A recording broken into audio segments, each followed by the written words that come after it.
I want to talk for a few minutes before we carry on with these calls about the front page of, I think it's tomorrow it comes out, Charlie Hebdo, the satirical magazine whose offices and whose people were attacked and murdered last Wednesday in Paris. The front page of tomorrow's edition. If you haven't seen it, it has been tweeted a lot, it's out there on the internet, but if you haven't seen it, it's a cartoon of a crying Muhammad, so it does have a representation of the Prophet on the front page.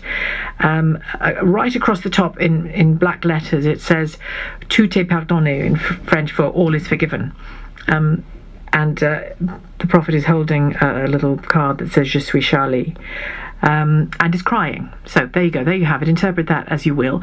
There is a lot of sort of outcry that this magazine has chosen to put an image of the Prophet out there.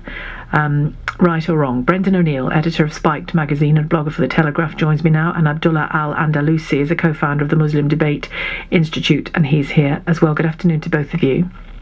Hello, good afternoon. Brendan, you know, and all of us, I suppose, could have imagined what the response would be to that front page. What's your view, that they couldn't have done anything else?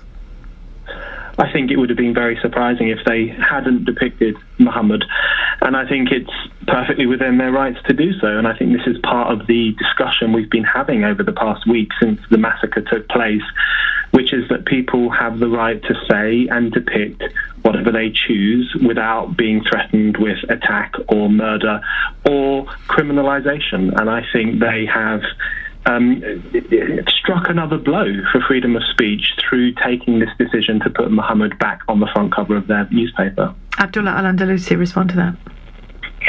Well, I wish people could strike a blow for freedom of speech for Muslims both in France and UK who are denied the same rights to express their views, being silenced under excuses of extremism, people who write poetry in their own house and get arrested for saying that's glorifying terrorism, or a woman who posted articles on her Facebook not inciting people to kill or anything, but again terrorism. Azhar Ahmed, who said British soldiers should burn in hell, again denied his freedom. We don't see these champions of free speech come out for, or freedom of expression, come out for the French women in France who've been denied to wear hijab or niqab.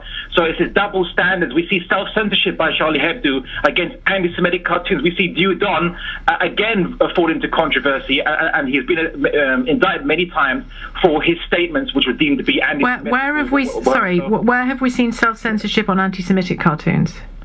Well, Charlie Hebdo, in fact, didn't publish cartoons deemed to be anti-Semitic, and I believe one of the editors left the magazine.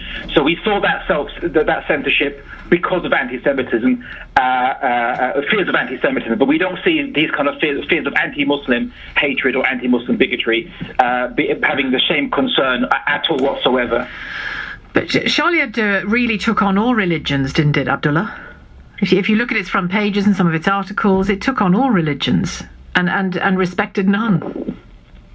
Well, you know what? There's a difference between making a critique of a belief or an idea, and then there's a difference between promoting stereotypes of a community, especially claiming or conflating them with violence or violent acts that occur. And I'm sure that people wouldn't agree that, you know, Der Stürmer magazine, which the Nazis put out, with lots of cartoons, ironically, attacking Jews, but that was fine. No, that's not fine.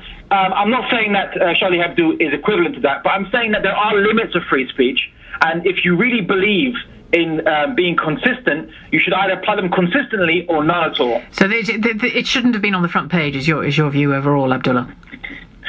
I'm not saying that. Well, the thing is this. I mean, okay, look, we don't expect non-Muslims to follow Islamic theological teachings on depictions of prophets, and not only Muhammad but also Jesus and Moses. These are all Islamic prophets too.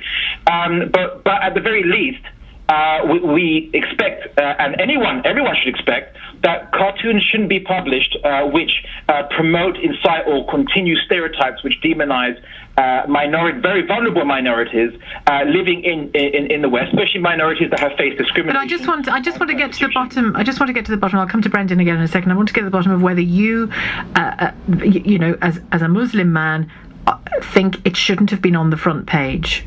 Just, yes or no, should it or shouldn't it? Shouldn't it? Shouldn't it? I don't think. I think it's the case that perhaps wisdom should have been applied best by the Charlie Hebdo editors. So almost a no. Brendan O'Neill? I think, firstly, on Abdullah's point about consistency on freedom of speech, I completely agree. And in fact, all those cases that he mentioned are ones that I have written about and criticised. And I think Muslims should be free to express particular radical views just as much as Charlie Hebdo should be free to publish pictures of Muhammad. I think, yes, we need consistency across the board, but I'm very worried about the way in which this culture of self-censorship, this culture of caution in relation to certain viewpoints, actually inflames the kind of extremism that we saw in Charlie Hebdo's offices when they were attacked. Because you give people a sense of grievance, a sense of victimhood. You give them the idea that they have the right to crush things that they find offensive. And that's a really dangerous dynamic to unleash in society, because you give rise to self-defined censors who go out and attack and in some cases kill those who offend them. We need to recognize that being offended is not the worst thing in the world, and you have to live with it in a modern society. Okay, thank you very much to both of you. That was Brendan O'Neill, editor of Spiked magazine, and thanks as well to Abdullah al Andalusi, co-founder of the Muslim Debate Institute.